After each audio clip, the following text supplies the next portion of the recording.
Amen. Makakaupo na po ang lahat. Good morning po sa bawat isa po. Ayan, sa lahat po ng ating children. Kayo po ay ini-invite namin sa ating children's area. Yung mga ages 4 to 10 years old. Ayan. So, Happy Mother's Day sa lahat po ng mga nanay, lahat ng mga mommy, ng mga ina, ano pa tawag, mga mudra, sa lahat. So, pwede po ba nating ngitian, yakapin, doon sa mga magulang, sa mga anak, sa mga nagagandahan nating mga nanay. Ayan, sa umagang ito. Ayan.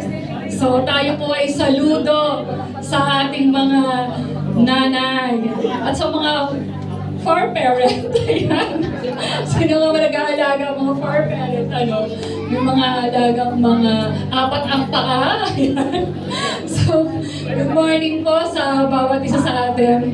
Ready na po ba tayo na makinig ng salita ng Panginoon? Pumalakpak nga po ng malakas ang lahat ng handang-handa na makinig ng salita ng Panginoon. Tayo po ay tuloy-tuloy sa ating theme. Breakthrough, faithfulness that endures. Napakahalaga ng salitang katapatan. Tama po ba?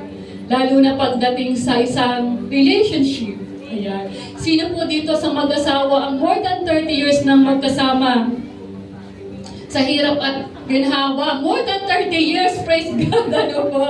Ayan, 20 years and above. Yan, so mga 20 years and above ng kasal. Wala pa? Yan, 20 years and above. Yung mga baguhan, mga 5 years to 10 years, yan. So, napakahalaga ng katapatan, tama po ba? So, ang title po ng ating pag-uusapan ngayon is Remain Faithful Until the End. In an unfaithful world, tama po ba? Manatiling tapat hanggang wakas.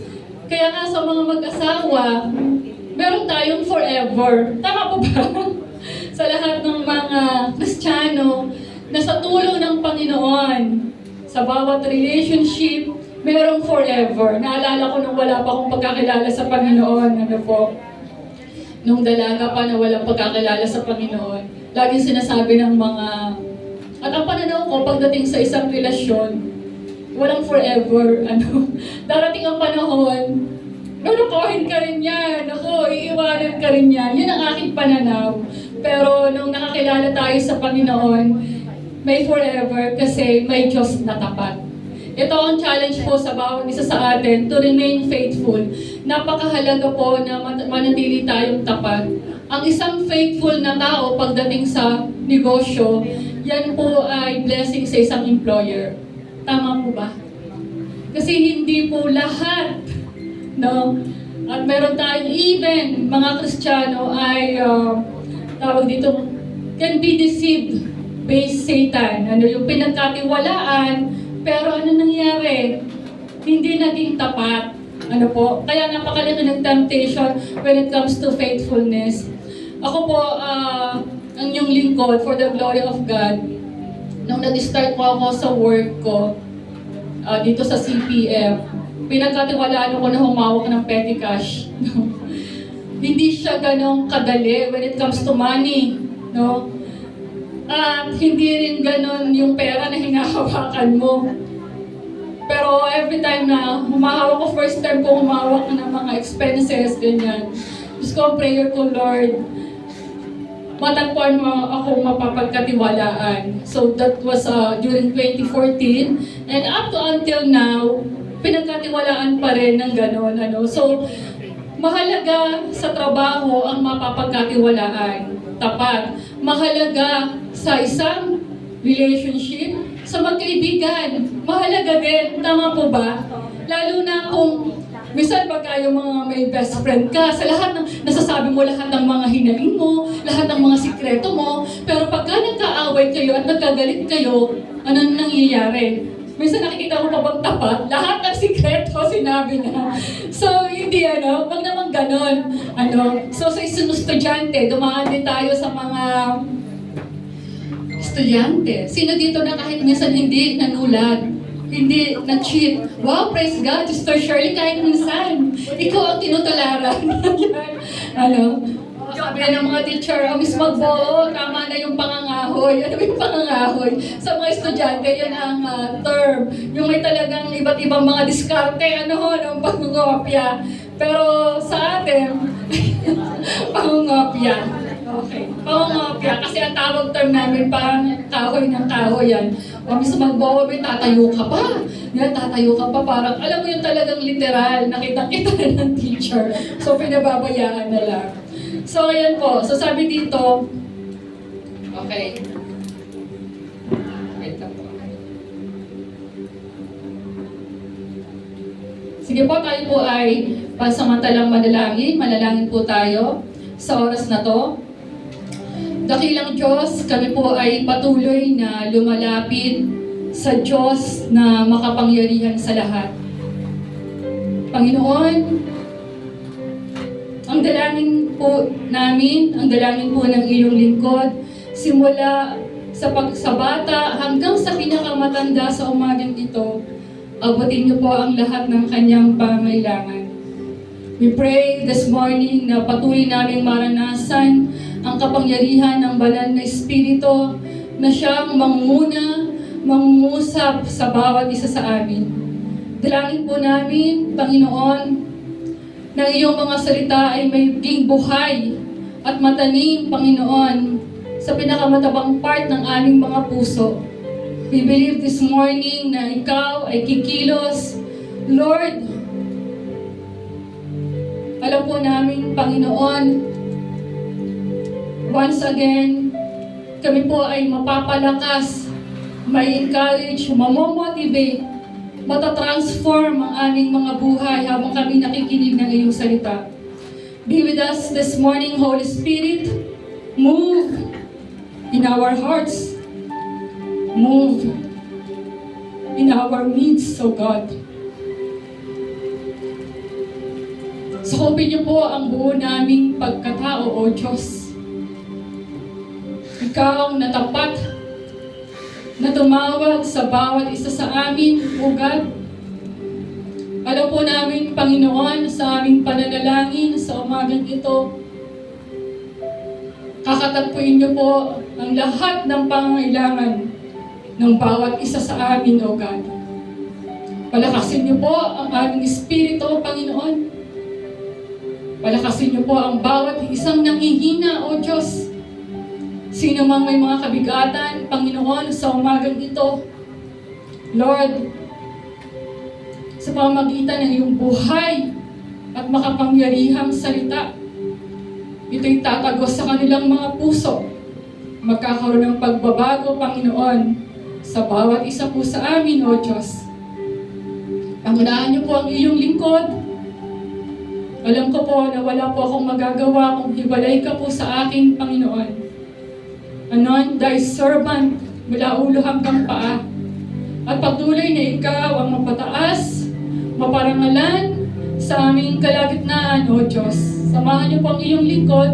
Ito po aming panalangin in Jesus' name. Amen and amen. Praise God. Ayan po isang mapagpalang umaga sa bawat isa. Again, ang ating pong theme, verses ay makikita sa 2 Timothy chapter 4, verse 7. Ayan po. Sabi po doon, at saka sa 2 Timothy chapter 2, verse 2. Sabi sa 2 Timothy chapter 4, verse 7. Ito po ay sinulat ni Haring Paul.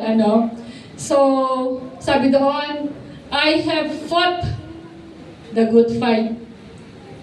I have finished the race. I have kept the faith. Sabi po sa Tagalog, sabay-sabay po natin basahin. Paglaban, tapos na ang dapat. Medyo mas malakas pa po dyan, yung halatang nag-almusal. Pinagbuti ko ang aking natapos ko na ang dapat kong at nanatili akong tapat sa pananampalataya. So, very confident na sinabi ni Paul. Ito yung mga panahon na alam niya, na ito yung mga huling araw na na malapit na siyang dakpin, patayin, ano. Ito yung encouraging word ni Paul kay Timothy. So sabi dito, ginawa niya ang lahat. Kumbaga, ibinigay niya ang kanyang buhay sa paglilingkod sa Panginoon. No? Natapos, mission accomplished. Parang, Lord, alam ko na ito na yung mga huling sandali na alam ko malapit na ako, malapit ko nang makapiling ikaw. Pero very confident na sabihin ni Paul, mission accomplished. Natapos ko na yung assignment. Ginawa ko ang lahat. No? Sa kabila ng ako'y nakulong, sa kabila ng ako'y hinagupit, ang daming mga persecutions na naranasan ko. Pero ni minsan, si Paul, makikita natin, hindi siya bumitaw ng kanyang pananampalataya. Naging tapat siya. Ba? Ang daming mga churches na nagpatayo ni Paul. No? Naging mabuti siyang mentor. Kaya nga sinabi niya, imitate me as I imitate Christ. Sino po sa ating kalagitnaan ang kayang sabihin yon? No? Kung mayroong mga hinahawakan na tao, tularan mo ako, katulad ng pagtulad ko kay Kristo. Ibig sabihin, sa abot ng pag-iisip ni Pablo, walang maiipintas sa kanya. Ginawa niya ang lahat. No? Kung i-measure siya, walang talagang di ko sinabi ni Paul, Galatians 2:20, I have been crucified with Christ and I no longer live, but Christ lives in me. The life I live now in the body, I live by faith in the Son of God who loves me and gave Himself for me. So kaya, nung nakakilala kasi si Pablo, parang sabi niya, at kung ako may nabubuhay, hindi na si Pablo ang nabubuhay. Kaya ganun din tayo, ano po, na nakakilala sa Panginoon, kung tayo po ay nabubuhay sa oras na to, sa ngayon na to, no? Hindi na yung dating tere na nabubuhay, no? Hindi na yung dating tere na kung makasagot sa magulang, ay wagas, no? Yan, sa mga Mother's Day naman, so, naalala ko po na ako po ay wala akong pagkakalala sa Panginoon. Talagang masasabi kong ang talas ng aking bibig, ano? Dumating sa point na nasampal pa ako ng magulang ko. Yan, ito naman po ay na-share ko na many times na talagang sinabi ko na kung pipili ako ng magulang, hindi ko ang pipiliin kong nanay. Yan, napakasakit talaga na yun sa magulang. At doon ko naranasan yung isang hagupit na sampal, na malakas na sampal. Ano. Kaya nung ako ay nakakilala sa Panginoon, nung na-born again ako, ang unang kong tinext ay ang mga magulang ko. Ang una kong tinext, sabi ko, sino ba nakareceive ang kapatid ko? Ang sabi ko, Inay, yan, tatay, patawarin niyo po ako sa lahat ng aking kasalanan. Mahal na mahal ko po kayo. At kaya nga nung na-receive ng kapatid ko, sino ka? Sino ka? Eh, hindi naman ako ganon. Kaaway ko yung mga kapatid ko kasi matapang ako eh. Kahit hindi naman sa dahil ako Batanggan niya ano. Ayun. So, yun ang unang itinuro sa akin ng Diyos, ang mahalin ng magulang. No? Kaya naman ako nakakilala sa Panginoon, bumawi ako. No?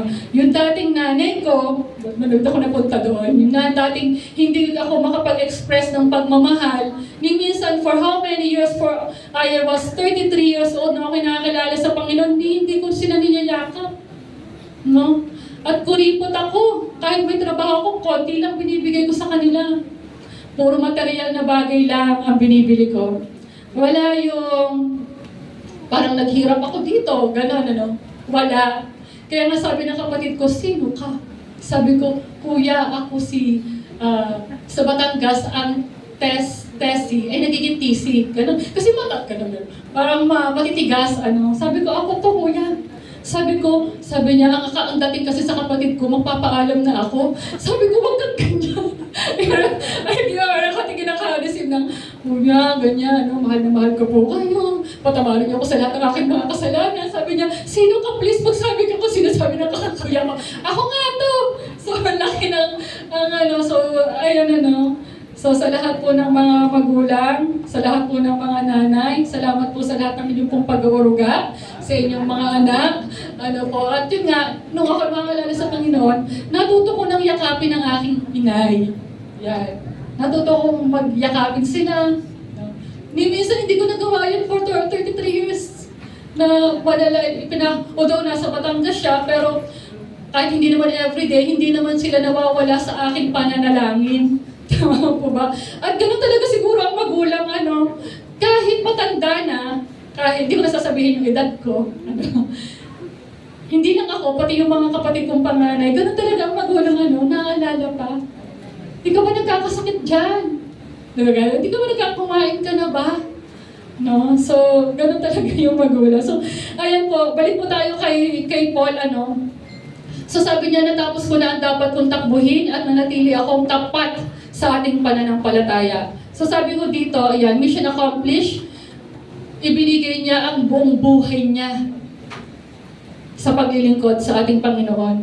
At ito rin po ang hinahanap ng Diyos sa bawat isa po sa atin na nakakilala. Sabi doon, faithfulness follows fruitfulness. Tama Ang pagiging isang Kristiyano at ang pagiging tapat, dapat namumunga. Hindi siya nananatiling bansot o nakaupo lang. Ayan, meron tayong gagawin. Yan, meron tayong calling. Meron pagkakatawag ang Panginoon sa bawat isa po sa atin. Sabi din sa 2 Timothy chapter 2 verse 2, "And the things you have heard me say in the presence of many witnesses, entrust to reliable people who will also be qualified to teach others." Sabi nito, ang mga narinig mo sa akin, sa harap ng maraming saksi, ay ipagkatiwala mo rin sa mga taong may katapatan at may kakayahang magturo naman sa iba. So ito yung sinasabi ni Pablo kay Timoteo, yung mga naituro ko sa'yo, yung mga narinig mong salita, habang minimentor kita, hindi dapat nagtatapos doon. Dapat maibahagi mo rin sa iba. Kaya nga tayo na nakikinig ng salita ng Panginoon, napakahalaga na isang paraan na tayo tapat sa Panginoon, hindi lang nagtatapos sa'yo, pinapasa mo. I-share mo sa bawat isa. Amen po ba? Okay. So as our introduction, dun pala ako magsisimula. Ayan. Okay. Sabi ko doon, in the Christian life, many begin the journey, but not all finish well. Tama po At the start, there's passion, hearts on fire, lives fully surrendered, faith, vibrant and alive. Nagsimula na talagang, Lord, nung umattend ng EGR, maglilingkod ako sa'yo. Ibibigay ko ang lahat sa'yo. Tama po ba? Ayan. Very passionate. Talagang on fire. Yung pupunta ka, pag nakasakay ka sa jeep, yung madikitan mo, hindi pwedeng hindi mo sharean. Lahat naman na-experience natin po yan. Hindi tayo nakakilala sa Panginoon. Pero as time goes by, as time passes, the road becomes harder. Fatigue sets in. Maaaring yung iba, napagod na. Na-discourage. Daman mga discouragement. Yung iba hindi na nagpatuloy dahil natisod na. Natisod. Kaya nga, sino po dito yung mga Kristiyano na parang 30 years na? 20 years? Tama po ba? Salamat sa Diyos dahil nananatili pa rin na naririto. So for sure, sa journey ng pagiging Kristiyano, marami na kayo na-experience, na maaaring parang gusto mo nang bumitaw, napagod ka na, wala nag-appreciate, wala mang nang nag-thank you sa mga na hindi ka nakakarinig ng affirmation. Parang gusto, maraming mga temptations yan. At yung temptations na yon, palakas ng palakas. Tama po ba? Kaya sa pagiging Kristiyano, hindi siya madali. At alam po natin, marami na pong nag-backslide. Maraming bumitaw. Amen po ba? Ayan. Pero salamat sa Panginoon dahil sa mga oras at sandaling ito, muli po tayong palalakasin ng Panginoon.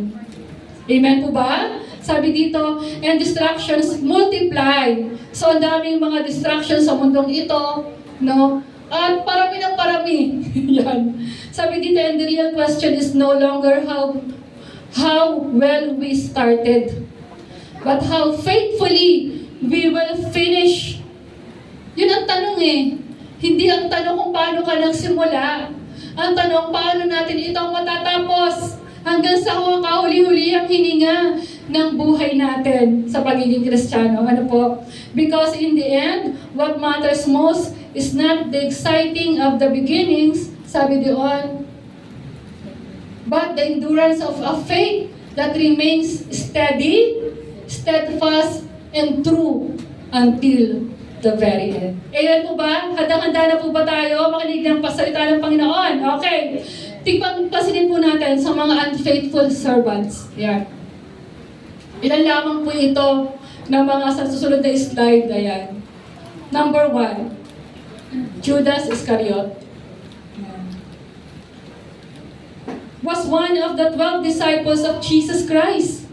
Kasama siya sa 12 disciples, Sabi dito, ended in betrayal and destruction. So, hindi lahat ng kiniklaim na siya ay disciple ng Panginoon ay talagang born again Christian. No? So, sabi dito sa Matthew 26:14 to verse 16, then one of the 12, the one who called Judas Iscariot, went to the chief priest and asked, "What are you willing to give me if I deliver him over you?" Anong ibibigay mo sa akin? Ikaw ipagkakanulo ko itong si Jesus. So they counted out for him 30 pieces of silver. From then on, Judas watched for an opportunity to hand him over. So ano po? Ano ang naging niya? The love for money. Minahal niya ang pera. Kaya sa mga politiko, di po ba? Pag nangangampay niya, magpapatayo ako ng ganito. Lahat puro pangako, Pero pag nakaupo na, ano na nangyari? Nasilaw na sa pera. And it happens. Kahit mga Kristiyano, Kaya nga po mahalaga na maingatan po natin ang ating mga sarili. Ang mga kapatid ko ay, kasi may dalawa po akong kapatid na Marine. Ayan. So, seaman sila, Nag-work sila sa Caribbean. Yung isa kong mga kapatid ay may asawa na during that time. Yung isa kong kapatid, nagtatrabaho. So, sa akin ipinagkatiwala yung mga, sweldo nila. Sweldo, Pero alam mo pa, sinasabi sa akin lagi ng inay, lahat maging transparent ka kung magkano nakukuha. At minsan hindi kami nag-abuse na bawasan, lahat nakasulat, Minsan hindi ko pa nga wini-withdraw. At magagalit pa yung kapatid ko, andyan yung sweldo, bakit hindi ko pa wini-withdraw? So ako yung nagtatrabaho So yun nga, sabi ng magulang ko, kahit ang mga magulang ko ngayon, pag ganong bibigay nung ako siguro dahil kasi may trabaho sila, kaya sinasabi nila na, ipunin mo na lang muna, baka mas kailangan mo. Pag nangailangan kami, then saka kami hihingi sa inyo. So, yun So, kaya nga po sabi dito, maiging maingat po tayo, sabi sa 1 Timothy 6:10, sabi ho doon, for the love of money is a root of all kinds of evil. Hindi naman siya masama, Siyempre, we need money, lalo na sa panahon ngayon, kaya nga tayo minsan, we need extra income. Pero nangyayari kasi dito, the love of money, masyado niyang sinamba. Masyado niyang minahal yung pera. Kumbaga, ang nagiging sa halip na ang mapasunod mo yung pera, magamit mo yung blessings, yung pera, magamit mong blessing, ang nangyayari, nagiging Diyos-Diyosan mo na yung pera. Yung gumagawa ka na ng masama, makakuha ka lang ng pera. Yun yung kaibahan, the love of money. Kaya nga, mahalaga Lord, pero marami tayo naririnig na pagka nagkaroon po ako ng trabaho, pag nag-pray, kaya lang, minsan nawala na, dahil naging busy na sa work. O baka naman sumasamba sa ibang mga tawag dito, sa mga ibang services, yun, mahalaga na hindi pa rin tayo nawawala. Kasi meron naman talagang ibang work na kahit Sunday, meron kasing pasok. Diba?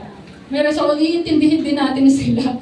Pero ang mahalaga, nakakapag-church naman, kang Wednesday or may mga prayer meeting, at least ang mahalaga, hindi nawawala. Di ba? So, ganun yung nangyari. So, number one is Judas Iscariot. So, masasalmin natin, maraming mga tao na hanggang ngayon, ganito ang nangyayari. Kaya nawala sa Panginoon. Amen po. Ito yung totoo nangyayari. Amen po ba? Totoo po ito. And next po, sabi dito, si Dimas, yan. Sino sa Dimas? Minsan lang natin siya marinig, ano? So work with Paul in ministry, but later abandoned him, having loved this present world. In 1 Timothy 4:10. So sa Dimas, manggagawa, kasama ni Pablo sa ministry. No? So sabi dito, kaya lang, ano nangyari? Iniwan si Pablo, having loved this present world. Masyado niya nang minahal ang mundong ito. Iyan mo sabi sa 1 John 2:15. Do not love the world or anything in the world. If anyone loves the world, love for the Father is not in them. Kaya nga sinasabi ito ng Diyos, huwag mong mahalin ang mundong ito. Sino ba ang naghahari sa mundong ito? Si Satan. No? Do not love the world or anything in the world. Kasi ang mundong ito unfaithful. Lulukuhin ka niya. Kaya nga, napakahalaga ng salitang katapatan dahil ang daming scammer ngayon. Tama ko ba? Ang daming hacker. No? Even sa mga online, lagi natin itatanong, legit po ba ito? Di ba? Tama ba? Legit po ba? Kahit nga nung kami ay nag-research ako sa Batangas nung magkakaroon kami ng outing. Buti na lang, nakita ko yung sabi niya, even pala yung mga resort, pinagkapamakano ng mga fake, at maraming nabiktima. So talagang tinawagan ko, mahalagang matawagan. So sabi, oo naman, legit buti na lang, yung natawagan ko, yung palang pinsan ko, na naging driver namin, ay kakilala at kamag-anak. Sa oras pa lang ito, kung hindi ka magiging matalino, napakarami talagang mabibiktima. Amen po ba? Yan, the love of the world, love of money. Kaya nga, bakit may mga ganitong mga tao? Nag-i-exist talaga sila. So, ayan po, So, sabi dito, yan, si Dimas. So, yan, kasama sa ministeryo, pero nawala na. Nabando na. Minahal niya na ang mundong ito. So, sabi niya, masarap pala sa mundong ito. Aliw-aliw, Okay. Si King Saul began humble and chosen by God, but later became disobedient, jealous, and rejected by God. Po? Si King Saul. Noong una parang ayaw niya pa, very humble siya. Pero along the way ng kanyang pamumuno, nag-disobey siya sa Panginoon. Kaya ang maganda, masaliksik po natin ang ating puso. Ano sabi niya? Patayin mo lahat, wala kang ititira. Pero ano sabi niya? Nang hinayang siya, matataba po yung mga tupa. Lord, hindi ko siya pinapatay kasi ihahandog ko ito sa Panginoon. Ang sabi niya, mas maganda ang nag-obey kaysa nagsasakripisyo. Kaya napakalaga sa Panginoon bilang isang Kristiyano na patuloy tayong sumusunod sa Diyos. Pag sinabi ng Diyos, iwanan mo ang iyong relasyon na to na mali, iwanan mo. Kasi tayo din yung magsasuffer, Nagkaroon ng jealousy sa puso. Mahirap yung nagsiselos. Parang hindi ako napapansin ng mga pastor. Bakit lang siya nang binabati? Bakit pag natin sa church, wala mo nang kumakamay sa akin? Bakit yung ministry ko, hindi naman ang dami ng complaint. Nag-start down. Kasi sabi nga, libo-libo yung napapatay ni David, ni Saul. 10,000 yung napapatay ni David. Nagkaroon ng simula ng jealousy sa puso ni King Saul. And sabi doon, sabi sa 1 Samuel 15:26, but Samuel said to him, isang propeta, I will not go back with you. You have rejected the word of the Lord, and the Lord has rejected you as king over Israel. Nangihinayang ang Diyos na napinili niya si King Saul. Di ba? Napakasakit naman sabihin. Tinanggal yung anointing kay Haring Saul. No? Kasi, ano yung ginawang kasalanan? Iniutos nga na patayin. Kaya mahalaga sa Panginoon na mapay pag sinabi, talagang susundin natin. Nandiyan pa po ba kayo? Eh, palakpakan po natin ang Panginoon. Ayan. Marami po ito, King Solomon. Started with wisdom and devotion to God. Wala nang hihigit pa na karunungan, katalinuhan ang pinagkaloob ng Diyos kay King Solomon. Built the temple, diba? Nag-build siya ng temple, but later turned to idolatry because of foreign influences. Kaya nga wag daw makaka sa mga Amalekites. Yan. Yun ang talagang warning ng Diyos sa kanya eh. Kasi maaaring sumamba ka sa kanilang mga Diyos-Diyosan. Kaya nga nangyari sa kanya sa First Kings 11:3, he had 700 wives.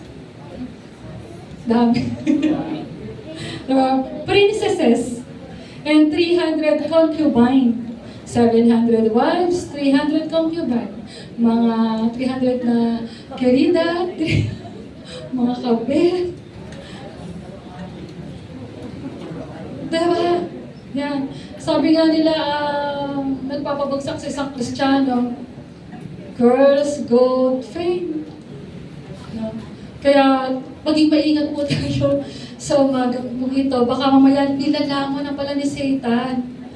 Yung ating puso, iba na yung nagiging priority natin. Yung katapatan na ipinangako natin nung una, na unti-unti nang nawawala. Tayo ay nai-engage na sa mundong ito. Hinahatak na tayo ng love for the money lang mundong ito.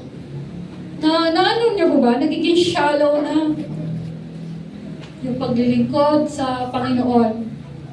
At sabi ko dito, pero sinabi ni King Solomon sa kanyang conclusion, sa Ecclesiastes 12:13-14, now all has been heard. Here's the conclusion of the matter. Ano sabi niya? Fear God and keep His commandments. Sa lahat na nangyari kay Solomon, meron siyang conclusion sa buhay. Magkaroon tayo ng banal na takot sa Panginoon. At sundin daw natin ang kanyang mga utos.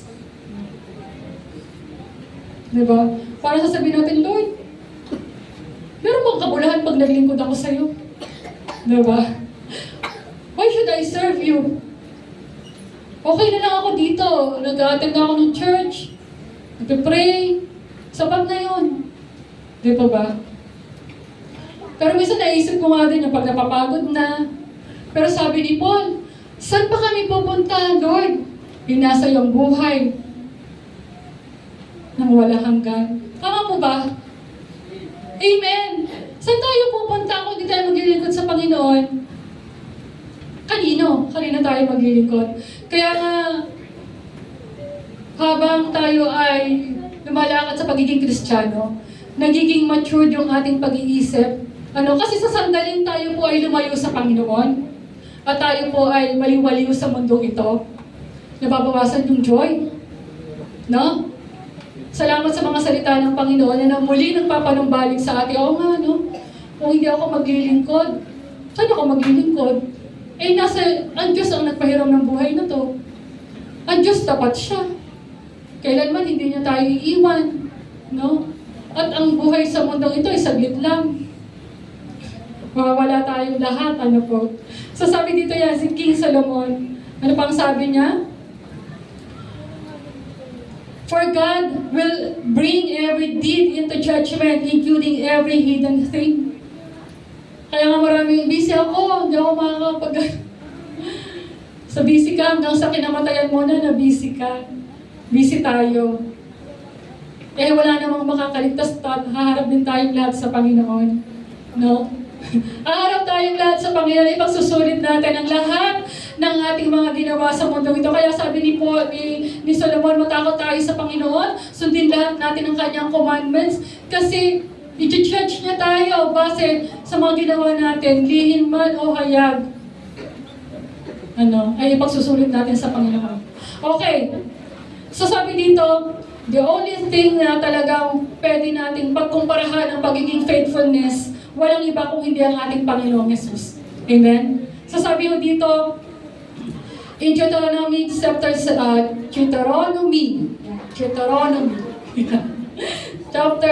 verse 9. Sabi ko doon, know therefore that the Lord your God is God.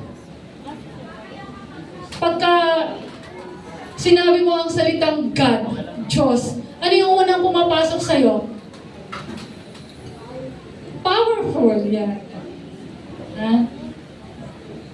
Powerful. Iba-iba, ano? Mapagmahal, mapagpatawad, no? Punong-puno ng kabutihan. Sabi doon, He is the faithful God, keeping His covenant of love to 1,000 generations of those who love Him and keep His commandments. So, ang maganda sa Panginoon, ano po, yung kanyang covenant, kailanman hindi siya sumisira ng kanyang pangako. Pag sinabi niya, matutupad ito. No? At napatunayan yan kina Sarah, kay Abraham, kay Sarah, na nagkaroon sila ng anak.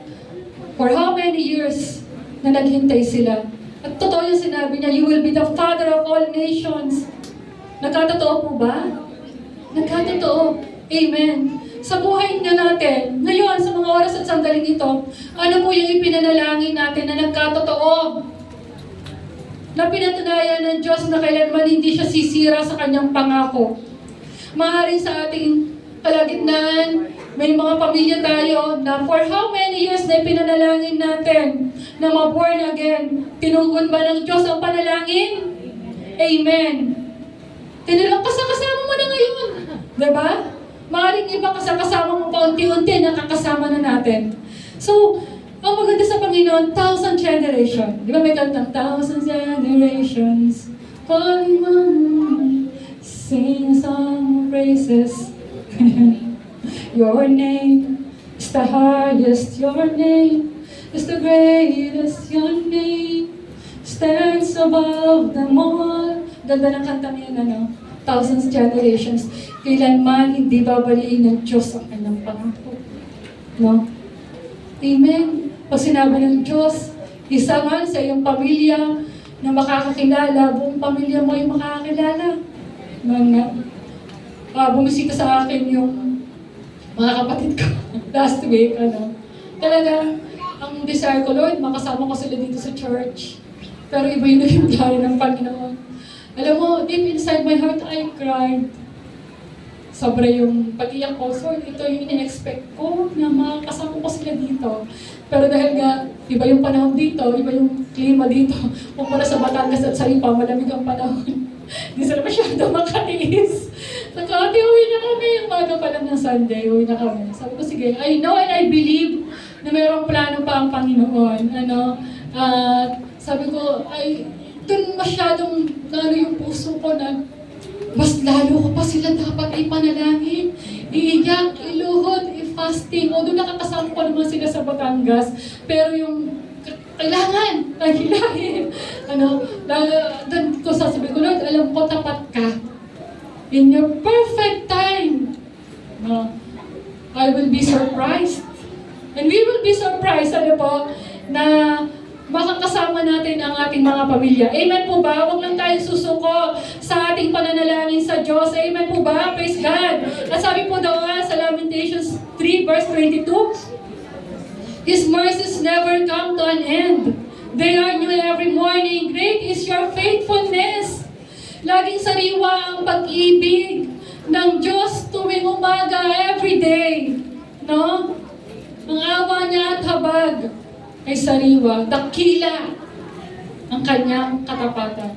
Diba? Great is thy faithfulness, great is thy faithfulness, morning by morning, your mercies see. Yeah. Hindi pa ako, bilig lang pa ako kumanta. Okay, pero ang sarap lang kasi kantahin, katapatan mo, O Diyos, tunay at dakila. Diba? So sabi dito, okay, bibilisan ko na lang po ito. Paano ba talaga magiging tapat hanggang wakas. Sabi ko doon, number 1, faithful in our walk with God. Sa mundong ito, sa pagiging Kristiyano, yung dadaanan ng isang Kristiyano, minsan patag, maganda ang buhay, maayos, mga blessings. Tama po ba? Minsan ang dadaanan naman natin, matarik. Kaya nagpunta kami ng outing nung sa Batangas. Sabi niya, pangit daw ang daan. Pero it is light lang. Ay, naku, grabe. No, kasi, syempre sa negosyo, minsan, ayaw padaanin ng isang resort. No? Pinahirapan isang resort para doon mas munang mapuno. Sabi niya, slight lang naman na medyo matarik. Eh, grabe. Sobrang tarik, alam niyo po, di ba patag to? Ganyan patag. Ganun po yung sasakyan. Parang yung panalangin namin. Sabi ko, Diyos ko yung safety namin. Ngayon ko dahil yung tula, di ba? Pagka dinadaanan ng isang Kristiyano, minsan matarik.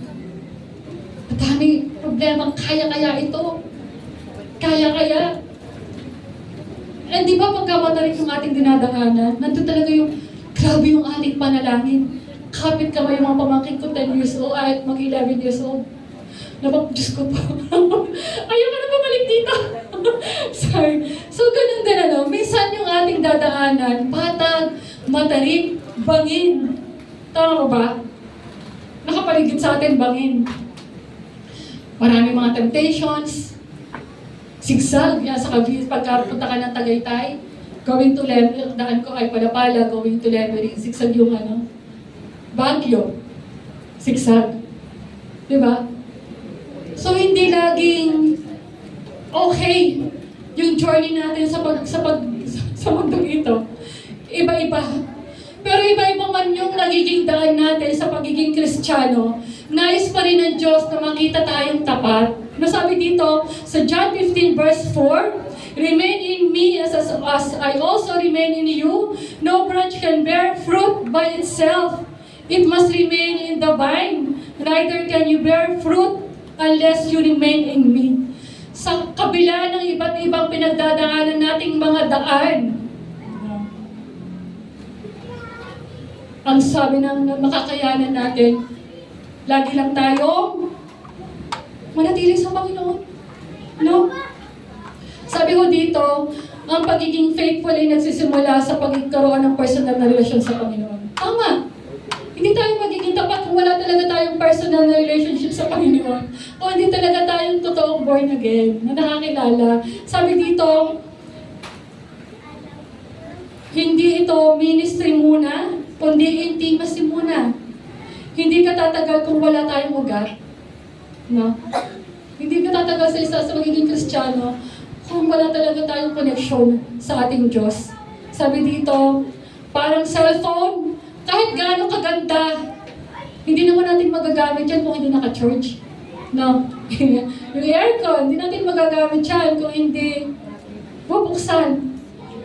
Kung hindi nakasaksak. So, ganun din, manatili kayo sa akin, sabi sa 15:4, manatili kayo sa akin at mananatili din ako sa inyo. Hindi magbubunga ang sanang hindi nananatili sa puno. Gayon din naman, hindi kayo mabumunga kung hindi kayo mananatili sa akin. Kaya napakahalaga na nagsisimula talaga yan sa ating devotion, sa ating prayer, sa pakikipag-fellowship natin. Kung sa panahon na tayo nangihina, nagkukulang tayo sa panalangin. Diba?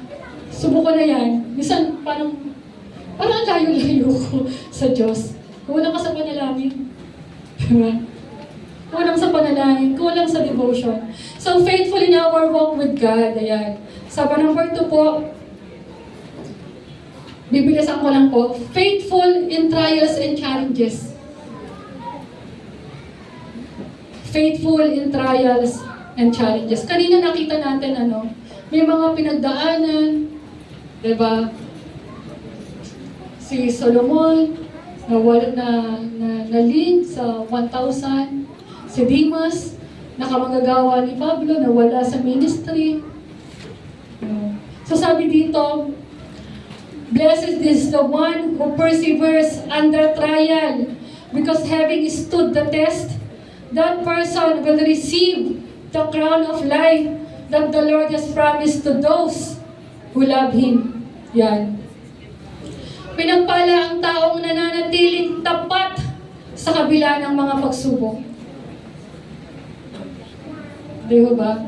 Sa mga nanay sa oras na to, napakadami niyo ng kinaharap na pagsubok. Tama po ba? Pag ang iyong anak ay nagkakasakit, ang ating mga anak, di ba? Talagang, pag nagkasakit ang iyong anak, ano bang ginagawa ng, di ba iniyak natin sa Panginoon? Pag ang ating anak ay nawala sa landas. No? Pero ang nanay, kahit matigas ang ulo ng anak, patuloy pa rin nagmamahal ng tapat. Inuunawa pa rin. Amen po ba? Amen. Diyan pa po ba kayo? Yeah. Kasi yung mga nanay, ano?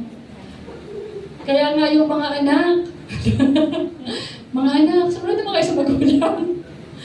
Kahit ang magulang, di yan pwede magkamali. Kahit kalaging sinasabi, papunta pa lang kayo. Ano ba? Ano sabi niyo? Kasabihan niyo po? Pabalik. Hindi, dapat hindi kayo nagkasalubong. So, ganun ano. So, yan po, ano. So, sa mga nanay, alam ko po yung pagpapagal nyo, alam ko po yung inyong mga pagtitiis, yung mga trials, yung mga challenges, ganun din naman po sa mga tatay. Pero syempre, ang bida po ngayon ay ang mga nanay.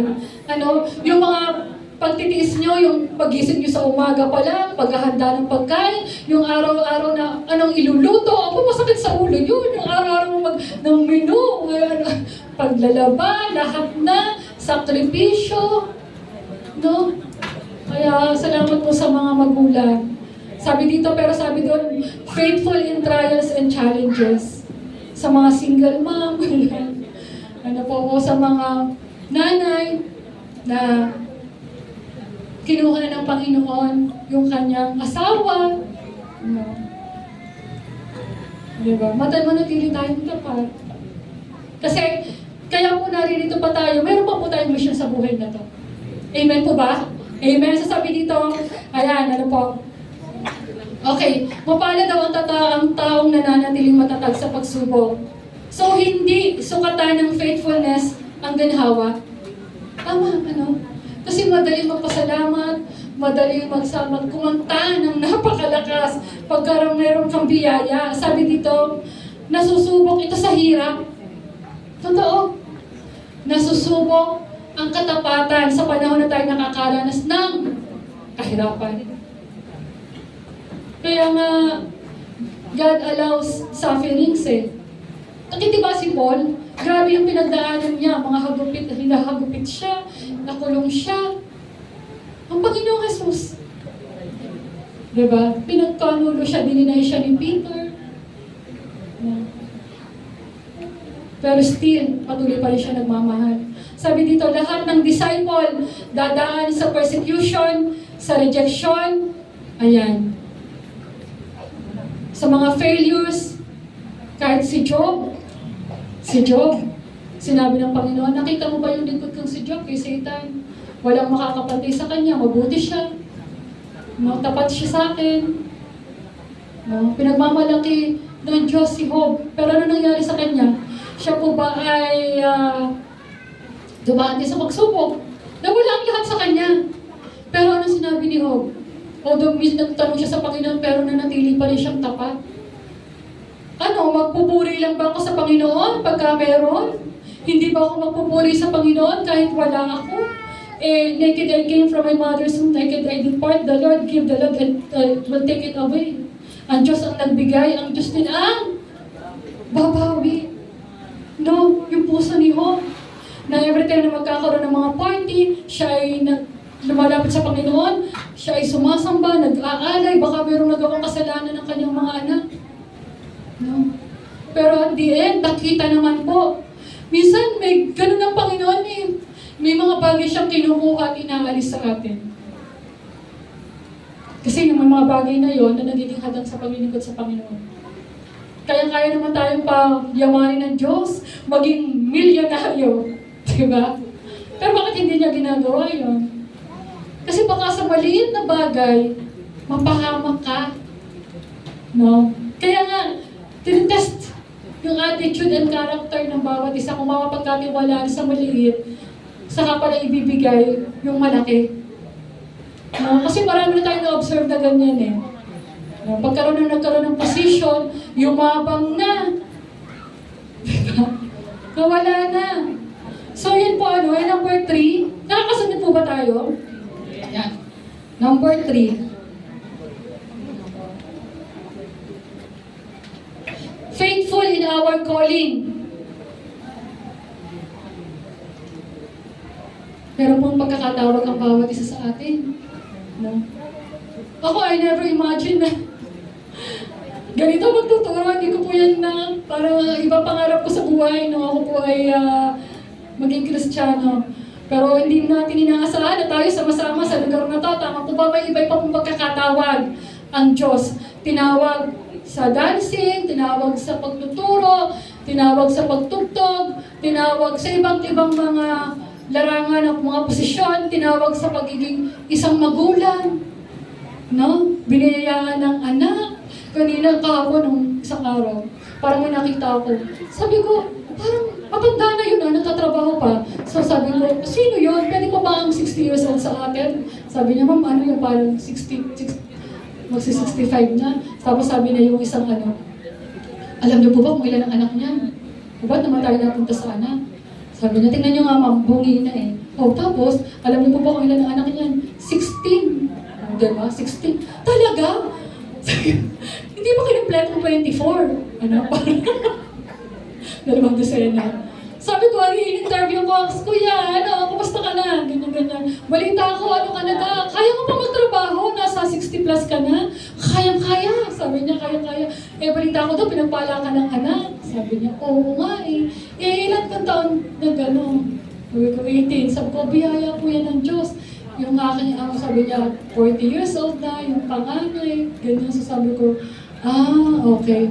So tayo po, mayroong pagkakatawag talaga. Ang nanay, tinawag dahil biniyayaan ng anak na mahalin, alagaan ng anak, di ba? Maging tapat sa kanyang asawa. So, hindi lang, ministry po ang pamilya. Amen po ba? Ministry ang family. Yan nga una eh. Lord, ang Panginoon, ang ating family, ang ating ministry, ang career. So ano po, yan. Sabi sa Corinthians chapter 4 verse 2, now it is required that those who have been given a trust must prove faithful. Ang katiwalay kailangan maging tapat sa kanyang Panginoon. Last week, pinag-aralan natin the parable of the talents, di po ba? So iba-iba yung mga binigay na pagkakatawag. So ang mahalaga, maliit man o malaki ang pinagkaloob ng Panginoon, ang nais ng Diyos, pag umarap tayo, mapapagkatiwalaan tayo. Meron pa ba sa oras at sandaling ito, pag nag-commute ka, sobra yung sukli mo, binabalik mo pa ba sa driver? Maliit yung bagay. Ay, hindi na sinusuklian. Ay, maganda yun. Di ba? Ngayon kasi yun sa gasolina, thank you po. Okay na po yan. Di ba? Pagka 15 yung pamasahe, ginagawa na ng mga estudyante na 20. Hanga talaga ako sa mga estudyante. Oo, pagkakasabay ko parang okay na po yan. Yung influence, tapos parang ako na-review. Minsan, kinukuha pa yung sukli. Kaya sabi ko lang, pag may sobra lang naman, ha? Siyempre, di ba, marami ngayon nakakatuwa naman. Di ba sa mga balita, nagbibigay ng 100. Sosyal yung mga estudyante, maraming ganun, di ba? Sabi ko, taray. Siguro ang baon nito, kung 100, rich girl, mga yayamanin. So, salamat sa Panginoon. Faithful in our calling. Ayan po, may calling ang bawat isa. Maglingkod, mag-disciple, magbahagi, mag-share ng Word of God. Ayan. Tara, yung mga naka-braces dyan. Yung mga ginto-ginto kayo dyan. Naalala ko lang kasi yung okay na po yan. Natuwa naman. Sabi ng driver, salamat. Bisa yung mga driver, nung nagtakasan talaga kasi ngayon, di ba, simula nung nawalan ako ng cellphone, malapit lagi ako sa driver. Oo, ito ang driver, ako to. Minsan nakahamutan ko, kumusta naman mo kayo? Naku, ano nga lang eh. Ayoko na nga lumabas. mag-vlog na lang ako. Talaga tara, yung mag-vlog na lang. Mas malaki pa yung kinikita. So, isa yung mga jeepney driver, panoorin mo. Ako nakalimutan ko na. May na-invite pa ako mga jeepney driver.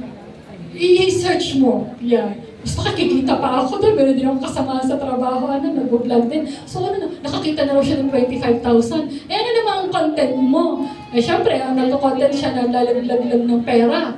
O 1,000. Siyempre, pag gano'n, may sabi ko, yan, taray mo ha. Ngayon, nagbakasyon ng Mindoro. Sabi ko, minsan isama mo nga ako sa sige ma'am, sasama kita. I-follow mo lang ako. Yan. So, sabi ko, minsan, hindi ka man lang nagpa-soft drinks dyan o nagpatinapay. Nung umuwi naman, dinabakasyon ng Bicol, binigyan naman ako ng souvenir. So, ayan, po. So, sa atin, bilang isang Kristiyano, tandaan po natin, meron po tayong pagkakatawag. Hindi, kaya naging ikaw ang chairman ng children, women. Pero tinawag ka ng Panginoon, alam niya na meron kang kakayahan. Sa bawat isa po sa atin, alam ng Diyos, meron tayong kakayahan, iba-iba. Tama po ba? We only need to develop. Lord, ano po ba yung calling ko? Kasi meron talagang pag nagsalita, yun yung gift niya eh. Diba? Yung katulad ko, sino ba yung anak niya, si Ate Jackie, na pag nagko-compete ng math, gumaganon lang daw. Diba gumaganon, alala niyo yan? No? Tapos alam na yung sagot. Saan ka mathematicians? Meron ba dito yung best in math? Ayan, best in math. Merienda, agahan, tanghalian, at saka hapunan. So, best in math, meron talaga kasi mahusay eh. No? Iba-iba kasi ang gift. Naunawaan niyo po ba? Yung sa isip pa lang. O, pagka tumugtog, tumipa, alam na. Marinig lang yung kanta, alam niya na. O, paano? Diba? Yung pagsayaw, makita niya lang yung step. O, ayaw kong kumanta ha, ng gusto ngayon. Yung pag nakita yung step, okay. Alam ko na. Sa akin, hindi talaga ako magaling, sumayaw eh. Pareho pong kaliwa yung aking paka.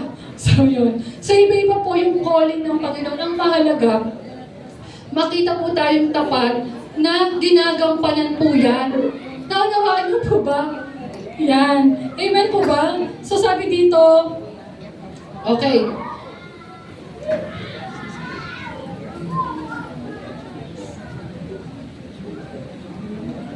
So yan. So sabi po dito, yan lang, 4 lang po ito. Faithful until the end. Manatili na tapat hanggang wakas.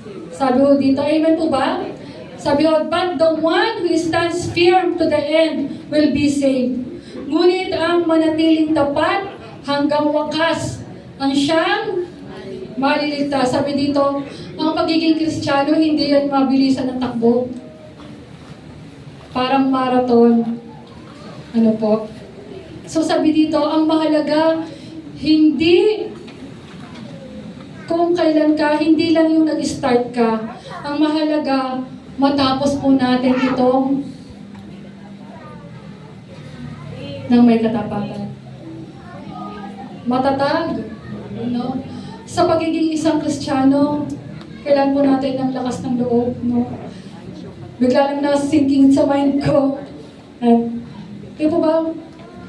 Ipinagkatiwala ng Diyos sa mga Israelites, yung Kanaan, the Promised Land. At inutusan ni Moises ang 12 spies to check Kanaan kung ano ang meron doon. Pero sino po yung naging tapat, naging matapang na mag-ulat ng report yan? Mahalaga sa trabaho, mahalaga na nagre-report ka ng tama. No? Hindi sasabihin mo sa manager, ang ganda ng sales natin. Pero nasan yung pera, yung profit, no? At ang natagpuan ng Diyos na nag-ulat ng tapat, nag-report ng tapat, Caleb and Joshua. Sabi ng mga 10 spies, maganda naman, okay naman, kaya lang hindi natin kaya. May mga higante doon. Pero ang sabi ni Caleb at Joshua, kaya natin to. No? Meron nga mga higante pero sagana yung lupa. No? Nanampalataya sila, pinangako yun ng Panginoon eh. Yung lupang Kanaan na yun. Kaya naman po ano po ang nangyari? Nagkaroon ng takot yung mga nandun, mga Israelites. Kasi ang sinabi ng mga 10 yun, nagkaroon ng takot eh. Ano po? Kaya nga pinunit nila yung Caleb at Joshua yung kanilang suot. Sabi niya, hindi, kaya natin to. Pero dahil merong dalawa na nag-stand, kaya alam niyo po, napakahalaga po ng katapatan. Kasi pagkatapat ka, pagkakatiwalaan ka. Kahit may edad ka na, tandaan niyo po yan, lalo especially sa trabaho o kung saan man.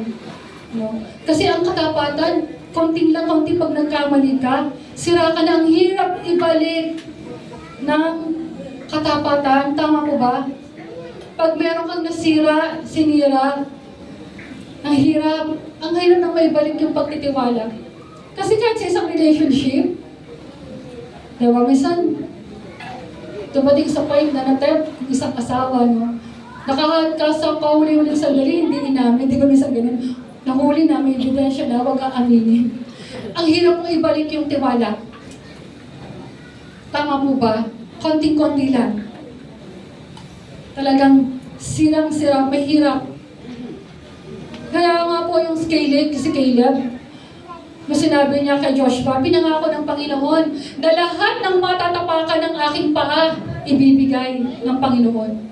Kaya nga natuwa ang Diyos kay Caleb eh. No, sila yung nakakita ng lupang pangako. At ganun din, tandaan po natin, ang Diyos po ay tapat sa kanyang pangako, i-reward niya po ang taong tapat. Tama po ba? So, sabi ko dito, ang mahalaga hindi po kailan nag-start kung hindi natapos po natin ito. May mga naging active, pero nawala na yung on fire, no? Very cold na, nawala na po ang faithfulness. So sa umaga pong ito, mahalaga po maibalik muli natin yung fire, yung commitment, yung obedience natin sa ating Panginoon. Kaya nga sabi sa Galatians chapter 6 verse 9, huwag tayong magsawang gumawa ng mabuti. Kasi aanihin natin yan sa tamang panahon. At sabi ko dito, yan, as our conclusion, meron po ba kayong naunawaan? Palakpakan po natin ang Panginoon, nawa po, nag-ignite po yung ating pananampalataya sa Diyos. Sabi dito, faithfulness may not always be easy. Totoo. But God never overlooks a faithful heart. Tandaan po natin. Hindi kailanman ma-overlook ng Diyos ang mga taong tapat sa Kanya. Tapat sa kabila ng matitinding mga sufferings, mga pagsubok sa buhay, nananatiling, nandun pa rin sa Panginoon. In the end, God honors and rewards those who remain loyal to Him. Napatunayan na natin yan, ano? Kaya nga sa mga magulang, di ba? Pagka nakita mo sa isang community, yung tatay nito, mabuti itong tatay na to. Kasama nandun yung anak, no? Na mama na, ibig sabihin, pagkakilala ang iyong magulang o ang iyong pamilya na tapat sa isang community, bit-bit-bit yun ng anak. Kilala yung pamilya na gano'n. Naunawaan niyo po ba? At sabi ko dito, next po. The question is, ang tanong ngayon, will you remain faithful until the very end? Titigan niyo po yung inyong katabi. Manatili tayong tapat. In the end, the most beautiful words we could ever hear are, sabi doon, well done, good and faithful servant. Yan yung pinakamatamis, pinakamasarap na maririnig ng isang lingkod ng Panginoon. Ano kaya nga sinabi ko kanina, gusto ko rin idagdag, faithfulness follows fruitfulness. Kung masasabi, ito yung mga ingredients ng pagiging tapat. Kasi itong yung the parable of the talents, hindi basta naging tapat, may bunga. So, ang katapatan, nagbubunga. Naunawahan niyo po ba? Kaya nga, mahalaga sa bawat isa sa atin, hanapin yung bunga. Bunga. Yung character natin, nagbabago ba? Meron ba tayo nasishare ng word of God? At sabi dito, this is the ultimate pursuit. Not the applause of people, but the approval of God. So, ang Diyos lang ang makakapagsabi ng katapatan natin kung approve ito sa Kanya. Amen po ba? Pwede pa palakpakan natin ang Panginoon? Amen. So, pwede po siguro natin kantahin yung katapatan. Tayo po ay tumayo. Ibigay po natin yung pinakamalakas na palakpak sa ating Diyos. Hallelujah. Praise God. Panginoon, tuloy kang akong tapat sa bawat isa sa amin. At ito po yung aming panalangin sa umagang ito. Nawa po sa umagang ito, habang tayo nakataas, at ang aming ito yung ating maging panalangin sa Diyos na tapat. Kailanman, hindi man nagbago. You are unchanging God. Hindi ka na babago sa bawat isa mo sa amin. Amen.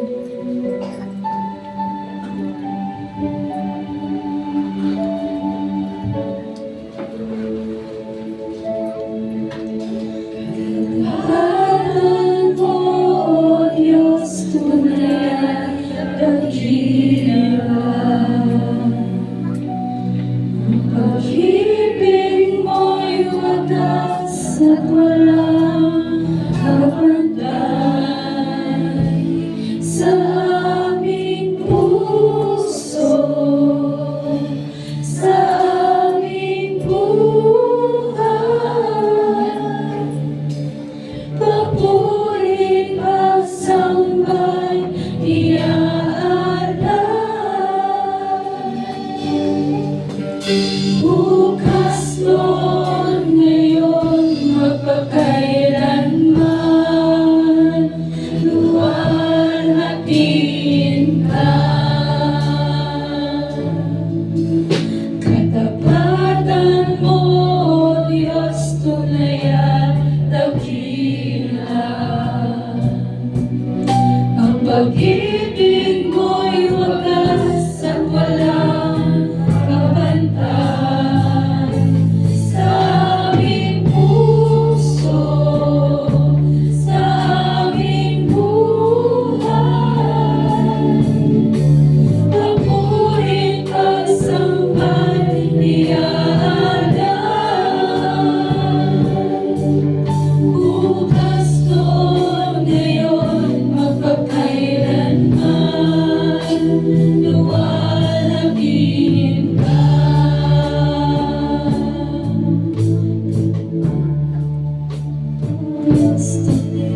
Katapatan mo, Diyos, tunay at dakila.